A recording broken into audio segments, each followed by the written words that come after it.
probably noticed I don't feel about that war the way we were told we were supposed to feel about that war, the way we were ordered and instructed by the United States government to feel about that war. You see, I tell you, my mind doesn't work that way. I got this real moron thing I do. It's called thinking. And I'm not a very good American because I like to form my own opinions. I don't just roll over when I'm told to. Sad to say, most Americans just roll over on command. Not me. I have certain rules I live by. My first rule, I don't believe anything the government tells me. Nothing. Zero. Nope.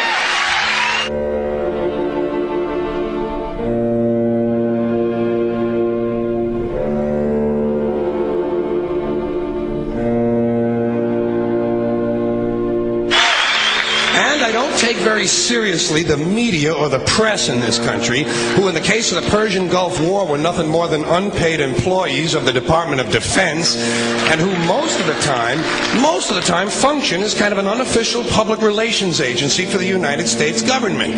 So I don't listen to them. I don't really believe in my country, and I gotta tell you folks, I don't get all choked up about yellow ribbons and American flags.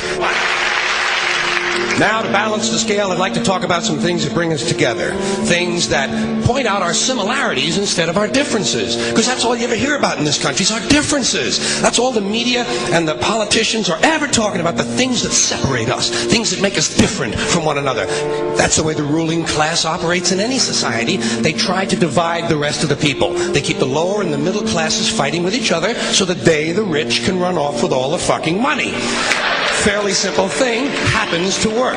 You know, anything different, that's what they're going to talk about. Race, religion, ethnic and national background, jobs, income, education, social status, sexuality, anything you can do, keep us fighting with each other so that they can keep going to the bank. You know how I describe the economic and social classes in this country? The upper class keeps all of the money, pays none of the taxes. The middle class pays all of the taxes, does all of the work. The poor are there just to scare the shit out of the middle class. Keep them showing up at those jobs.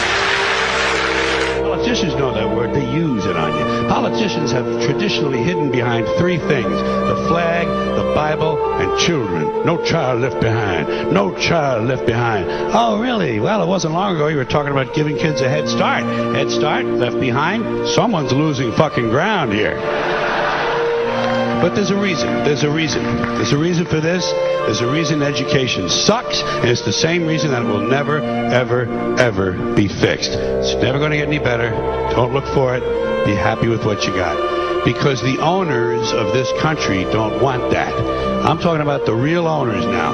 The big, the wealthy, the real owners, the big wealthy business interests that control things and make all the important decisions. Forget the politicians. They're irrelevant. The politicians are put there to give you the idea that you have freedom of choice. You don't. You have no choice. You have owners. They own you. They own everything. They own all the important land. They own and control the corporations. They've long since bought and paid for the Senate, the Congress, the state houses, the city halls. They got the judges in their back pockets, and they own all the big media news, all the big media companies. So they control just about all of the news and information you get to hear. They got you by the balls. They spend billions of dollars every year lobbying to get what they want. Well, we know what they want. They want more for themselves and less for everybody else. But I'll tell you what they don't want. They don't want a population of citizens capable of critical thinking. They don't want well-informed, well-educated people capable of critical thinking. They're not interested in that. That doesn't help them. That's against their interest. That's right. You know something? They don't want people who are smart enough to sit around the kitchen table and figure out how badly they're getting fucked by a system that threw them overboard 30 fucking years ago. They don't want that. You know what they want? They want obedient workers. Obedient workers.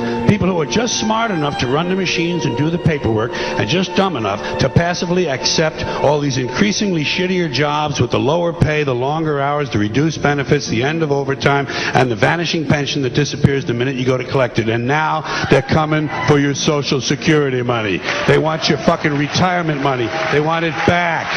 so they can give it to their criminal friends on Wall Street. And you know something? They'll get it. They'll get it all from you sooner or later, because they own this fucking place. It's a big club, and you ain't in it.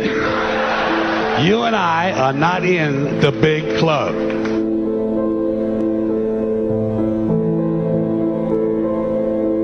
The greatest form of control is where you think you're free when you're being fundamentally manipulated and dictated to. One form of dictatorship is being in a prison cell and you can see the bars and touch it. The other one is sitting in a prison cell but you can't see the bar, you think you're free. What the human race is suffering from is mass hypnosis. We are being hypnotized by people like this. Newsreaders, politicians, teachers, lecturers. We are in a country and in a world that is being run by unbelievably sick people. The chasm between what we're told is going on and what is really going on is absolutely enormous.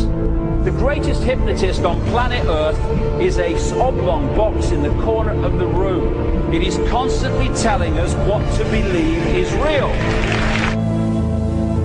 Historically, the control and manipulation of political opinion has been the Freemasons' main weapon in gaining control of countries and states.